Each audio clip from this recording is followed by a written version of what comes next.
पहले मांझी, चिराग और नीतीश, इनकी नींदें एक तरह से हराम हुई हैं।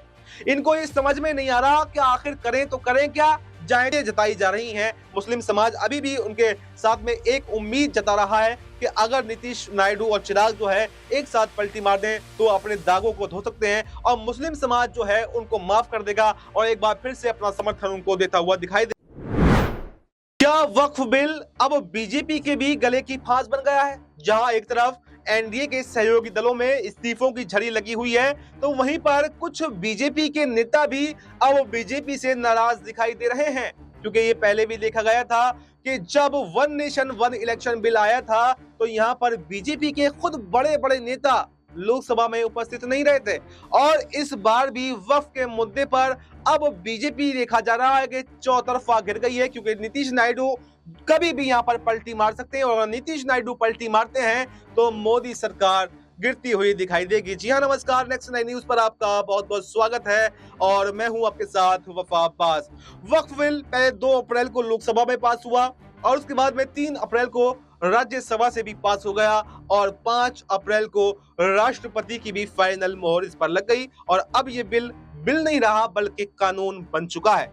यानी इस कानून में कई सारे ऐसे प्रावधान हैं जिसको लेकर मुस्लिम जो समाज है वो इस पर आपत्ति जता रहा है, जिसमें कलेक्टर की भूमिका पर सवाल उठाए जा रहे हैं और जो वक्फ की संपत्तियां हैं, जो अभाव है, कागजों के अभाव में वक्फ की संपत्तियां उनसे छिन सकती हैं। वक्फ के बोर्ड में 22 सदस्य कमेटी में से 12 गैर मुस्लिम को शामिल करने की बात कही है। तमाम ऐसे मुद्दे हैं इस बिल के अंदर जिससे मुसलमान एग्री नहीं कर रहे हैं और जो है यहाँ पर नीतीश नायडू के खिलाफ तो पहले से खुली चुनौती उन्होंने दे रखी थी, लेकिन नीतीश नायडू के खिलाफ जाने के बाद में अब चिराग पासवान, जीतन राम मांझी और उत्तर प्रदेश के अंदर ओपी राजभर और जयंत चौधरी का नाम भी इसमें शामिल हो गया है जो एनडीए के समर्थक दल हैं। यानी एनडीए के तमाम जो समर्थक बड़े बड़े दल हैं उन दलों में एक भगदड़ सी मची हुई है और वो ये डिसाइड नहीं कर पा रहे हैं कि आखिर हमें एनडीए के साथ में रहना चाहिए या फिर पलटी मारकर इंडिया गठबंधन में जाना चाहिए। क्योंकि सारा मसला है, सारा खेल है, वो वोट बैंक का खेल है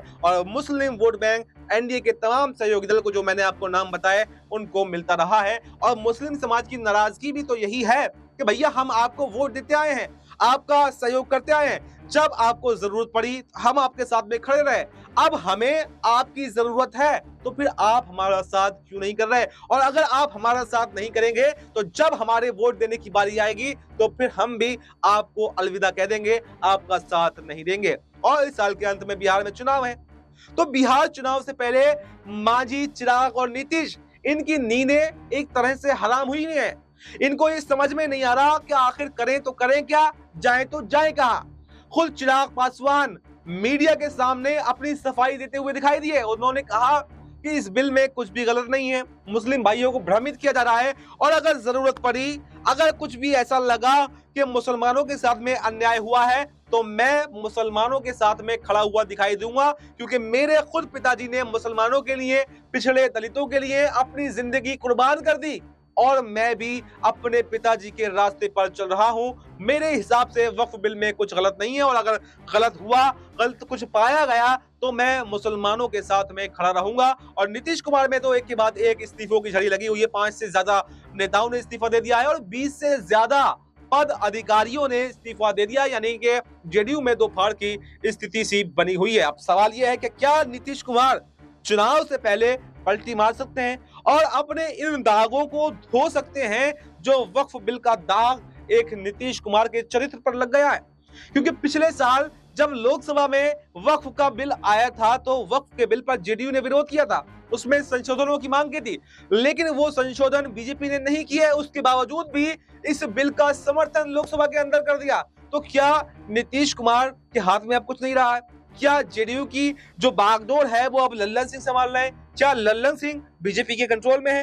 तमाम सवाल हैं। क्योंकि पहले तो सवाल यहाँ पर हुए जेडीयू की कमान को लेकर, यहाँ पर निशांत कुमार की एंट्री को लेकर। लल्लन सिंह हमेशा अपना दबदबा जो बनाए हुए हैं, केंद्रीय मंत्री हैं, बीजेपी के संपर्क में है, तो यहाँ पर जेडीयू पर चौतरफा खतरे मंडरा रहे हैं। एक खतरा तो यह है कि अगर जो यहाँ पर नीतीश कुमार हैं आरजेडी के ऑफर को स्वीकार करके इंडिया गठबंधन में जाते हैं तो यहाँ पर ईडी सीबीआई का खतरा है कि बीजेपी ईडी सीबीआई भेज सकती है।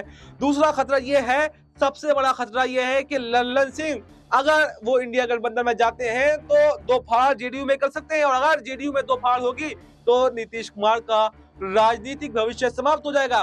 तो तमाम तरीके से नीतीश कुमार के सामने कोई ज्यादा ऑप्शन नहीं है। नीतीश कुमार अब चेकमेट की स्थिति में आ गए हैं और ये चुनाव उनका आखिरी चुनाव भी हो सकता है। और अगर बीजेपी के साथ में रहते हुए भी उनको इस बार एनडीए की तरफ से सीएम फेस नहीं बनाया गया, तब भी नीतीश कुमार का ये चुनाव आखिरी चुनाव होगा। यानी नीतीश कुमार के पास में कोई ऑप्शन ही नहीं है, यहाँ पर रहना अब उनकी मजबूरी बन चुकी है। तो क्या नीतीश कुमार मजबूर हो गए हैं? और चिराग पासवान जो मोदी जी के हनुमान कहे जाते हैं, मोदी जी से अच्छे संबंध उनके बताए जाते हैं, वो भी वक्फ के मुद्दे पर बुरा घिर गए हैं। और उसके अलावा ओपी राजभर की बात कर ले उत्तर प्रदेश के अंदर, तो उनकी पार्टियों में भी इस्तीफे आ रहे हैं। जयंत चौधरी की पार्टी में इस्तीफे आ रहे हैं। अगर कोई साथ मुसलमानों के खड़ा दिखाई दे रहा है तो उसमें तेजस्वी यादव का नाम शामिल है, उसमें ममता बनर्जी का नाम शामिल है, और नीतीश कुमार के अलावा चंद्रबाबू नायडू भी बड़ा घिरते हुए नजर आ रहे हैं, क्योंकि 16 सांसद यहाँ पर चंद्रबाबू नायडू के पास में भी है। और नीतीश कुमार चंद्रबाबू नायडू के अगर दोनों लोगों के सांसदों को एक साथ मिला दिया जाए तो यहाँ पर मोदी सरकार गिर सकती है, यानी नरेंद्र मोदी जी की सत्ता गिर सकती है।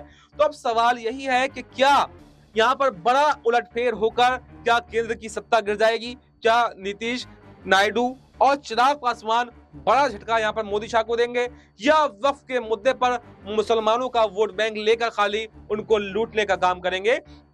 क्योंकि आपने देखा कि जो हिंदुत्ववादी सबसे बड़ी पार्टी है, जो बीजेपी जब हिंदुत्व का एबीसीडी पढ़ रही थी, तो उससे पहले शिवसेना महाराष्ट्र के अंदर सबसे बड़ी हिंदुत्ववादी पार्टी कहलाती थी।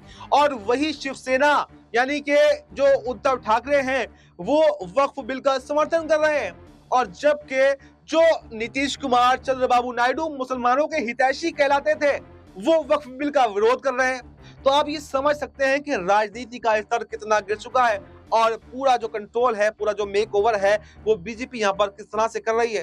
तो अब सवाल यही है कि क्या देश की राजनीति में बड़ा उलटफेर होगा और केंद्र की सरकार भी गिर जाएगी, या फिर बिहार के अंदर ही सत्ता पलट हो जाएगी, तख्ता पलट हो जाएगा, और नीतीश कुमार, चंद्रबाबू नायडू या यहाँ पर चिराग पासवान से जो उम्मीदें जताई जा रही हैं, मुस्लिम समाज अभी भी उनके साथ में एक उम्मीद जता रहा है कि अगर नीतीश, नायडू और चिराग जो है एक साथ पलटी मार दें तो अपने दागों को धो सकते हैं, और मुस्लिम समाज जो है उनको माफ कर देगा और एक बार फिर से अपना समर्थन उनको देता हुआ दिखाई देगा। तो अब यहाँ पर ये देखना काफी दिलचस्प होने वाला है कि नीतीश, चिराग, मांझी और नायडू जो अब मुसलमानों के साथ में आते हैं या नहीं आते, क्योंकि उनके पास ये आखिरी चांस है, और इस आखिरी चांस में अपने दागों को धोने में कामयाब हो पाएंगे या फिर नहीं, या फिर एनडीए के साथ में या बीजेपी के साथ में बने रहेंगे और मलाई चाटते रहेंगे। इस पूरे मुद्दे पर आपकी क्या राय है? आप कमेंट बॉक्स में अपनी राय दे सकते हैं। फिलहाल इस खबर में इतना ही। बाकी देश दुनिया से जुड़ी तमाम बड़ी खबरों के लिए आप देखते रहें नेक्स्ट 9 न्यूज।